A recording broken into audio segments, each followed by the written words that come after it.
나이가 들수록 사람들은 건강을 챙겨야 한다고 말합니다. 잘 먹어야 하고 운동도 해야 하고 검진도 꼬박꼬박 받아야 한다고 하지요. 하지만 그 모든 것보다 더 먼저 챙겨야 할 것이 있습니다. 바로 잠, 수면입니다. 잠은 우리가 눈을 감고 몸을 쉬는 시간이 아닙니다. 뇌가 하루 동안 쌓아온 피로와 정보를 정리하고 망가진 세포를 고치고 내일을 살아갈 힘을 준비하는 과정입니다. 그래서 잠을 잘 자야 뇌도 맑아지고 마음도 차분해지고 몸도 튼튼해집니다. 한번 떠올려 보십시오. 혹시 밤새 뒤척이다 겨우 잠들었는데 아침에 눈을 떴을 때 머리가 무겁고 온몸이 피곤해서 아무 일도 하기 싫었던 적이 있지 않으셨나요? 그날 하루는 괜히 작은 일에도 짜증이 나고 사람과 대화하는 것도 귀찮고 음식 맛조차 잘 느껴지지 않았을 것입니다. 그것이 바로 수면 부족이 몸과 마음에 남기는 그림자입니다. 수면 부족은 가장 먼저 기억력과 집중력을 무너뜨립니다. 낮 동안 들어온 수많은 정보는 우리가 자는 동안 뇌에서 정리됩니다. 필요 없는 것은 버리고 중요한 것은 단단히 저장하는 것이지요. 하지만 깊은 잠을 자지 못하면 이 과정이 흐트러집니다. 결과적으로 기억은 자꾸만 새어나가고 사소한 일에도 집중하기 힘들어지며 심하면 치매의 위험도 올라갑니다. 또 수면 부족은 심장과 혈관에도 커다란 짐을 얹습니다. 잠을 못 자면 혈압은 오르고 맥박은 불규칙해집니다. 심장이 쉬지 못하니 고혈압과 당뇨, 심장병의 위험이 높아집니다. 한두 번의 불면으로 끝나는 것이 아니라 수년간 이어지면 결국 큰 병으로 이어지는 것입니다. 그리고 잠을 못 자면 면역력도 약해집니다. 아무리 좋은 음식을 먹어도 아무리 운동을 해도 수면이 부족하면 면역세포들이 제 역할을 다하지 못합니다. 감기에 잘 걸리고 회복도 더디며 작은 상처조차 쉽게 낫지 않습니다. 이것은 단순한 피곤함이 아니라 몸 전체가 위험에 빠졌다는 신호입니다. 나이가 들면 이런 수면 문제는 더 자주 찾아옵니다. 60세가 넘으면 뇌 속의 생체 시계가 변하면서 잠이 예전처럼 깊지 않고 자주 깨게 됩니다.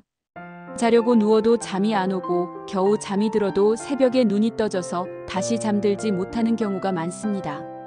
또한 밤에 화장실을 자주 가야 해서 수면이 끊어지고 코골이나 수면무호흡증으로 인해 깊은 잠을 얻지 못하기도 합니다. 어떤 분들은 낮잠을 즐겨서 낮에 2~3시간씩 주무시기도 합니다.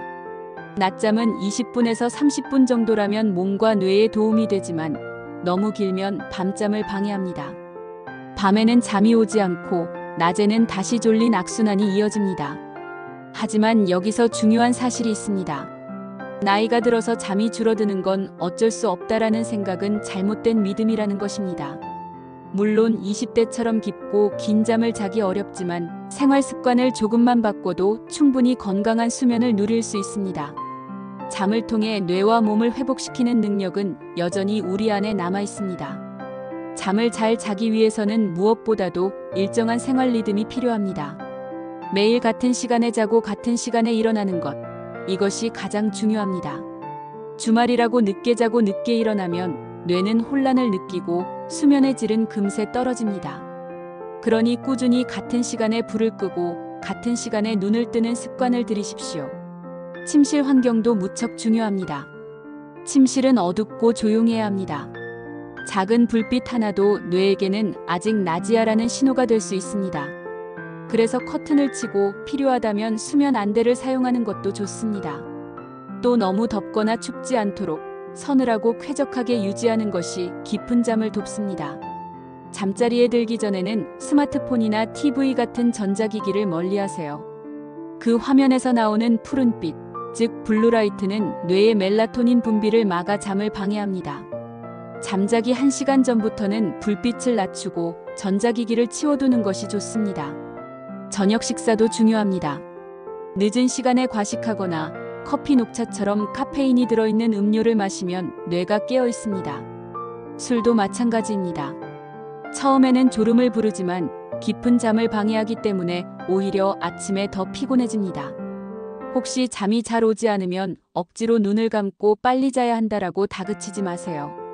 그 생각 자체가 뇌를 더 깨웁니다. 대신 천천히 호흡을 가다듬어 보십시오. 숨을 깊게 들이마시고 길게 내쉬면서 몸의 긴장을 풀어줍니다. 혹은 가벼운 명상을 해도 좋습니다. 오늘 있었던 일을 하나하나 떠올렸다가 이제는 내려놓는다 하고 마음속으로 말하는 겁니다. 책을 몇 장 읽는 것도 좋은 방법입니다. 단 스마트폰이 아니라 종이책이어야 합니다. 잔잔한 음악이나 빗소리 같은 자연의 소리를 들으며 눈을 감는 것도 도움이 됩니다. 잠은 단순히 하루의 피로를 푸는 시간이 아닙니다. 뇌 속에 쌓이는 독소를 씻어내는 과정이기도 합니다. 깊은 잠을 자야 뇌 속의 찌꺼기가 청소됩니다. 이 청소가 잘 되지 않으면 결국 치매와 같은 질환으로 이어질 수 있습니다. 잠은 혈당과 혈압도 조절합니다. 잠이 부족하면 스트레스 호르몬이 증가해 혈압은 오르고 혈당은 불안정해집니다. 그래서 당뇨와 고혈압 환자에게 잠은 약만큼이나 중요한 치료 수단이 됩니다. 비만 역시 수면과 관련이 있습니다. 잠을 못 자면 식욕을 억제하는 호르몬은 줄고 식욕을 늘리는 호르몬은 많아집니다. 그래서 늦은 밤 야식이 당기고 몸은 쉽게 살이 찝니다. 수면 부족이 곧 비만으로, 비만이 다시 수면 문제로 이어지는 악순환이 시작되는 것이지요. 혹시 약에 의존하고 계신 분도 있을 겁니다. 수면제를 무조건 피할 필요는 없습니다. 하지만 장기간 사용은 분명히 몸에 부담이 되고 의존성을 만들 수 있습니다.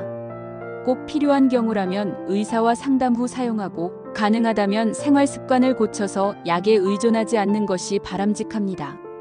멜라토닌 보충제나 허브티도 도움이 될 수 있지만 어디까지나 보조일 뿐입니다. 근본은 언제나 습관입니다. 실제로 이런 경험담이 있습니다. 70대 초반의 한 어르신은 늘 TV를 보다가 늦게 잠들고 새벽에 자꾸 깨는 습관이 있었습니다. 아침마다 머리가 무겁고 낮에는 늘 졸리다고 하셨습니다. 그분께 저녁 11시에는 무조건 불을 끄고 누우시도록 권했습니다. 스마트폰은 10시 이후 사용하지 않도록 했고 낮잠은 20분만 자게 했습니다. 또 저녁 식사는 7시 이전에 가볍게 드시도록 했지요. 3주 정도 지나자 아침에 개운하게 일어나고 낮에도 훨씬 활기차다고 하셨습니다. 기억력도 좋아지고 얼굴 표정도 한결 밝아졌습니다. 이렇듯 수면 습관은 작은 변화만 줘도 큰 효과를 가져옵니다. 오늘 이야기를 정리해 보겠습니다. 시니어 건강 어렵지 않습니다. 비밀은 바로 좋은 수면입니다. 매일 같은 시간에 자고 일어나고 침실은 어둡고 조용하게 만들고 전자기기는 잠자기 전 멀리하고 저녁에 카페인과 술은 피하십시오. 낮잠은 짧게, 잠이 안 올 때는 억지로 눈을 감지 말고 호흡과 명상으로 마음을 풀어주십시오. 이것만 지켜도 뇌는 건강해지고 심장은 튼튼해지고 면역력은 강해집니다. 그리고 무엇보다도 삶이 더 활기차고 행복해질 것입니다. 여러분, 시니어 건강은 어렵지 않습니다. 이것만 지키면 됩니다. 바로 잠을 잘 자는 것. 여러분의 건강한 내일은 오늘 밤 잠자리에서 시작됩니다.